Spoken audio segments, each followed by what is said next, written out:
Colleagues, consider a complicated case from practice.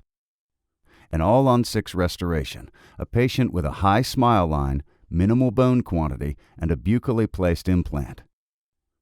Such cases are often accompanied by a minimal thickness of the gums. The use of standard D-type multi-units with large occlusal cones does not allow for a good aesthetic outcome with the necessary strength of the construction.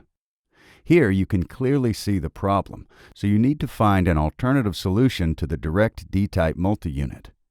We are not considering removal of the implant or conversion to cement fixation. Replacing the straight multi-unit with an angled multi-unit does not solve the aesthetic problem either. A convenient solution is to install a straight V-type multi-unit with a similar conical taper and diameter and to use a short 1.5 mm sleeve, which results in an aesthetic and mechanically strong all-zirconia bridge. XGate Dental. Digital solutions on multi-units. No return visits.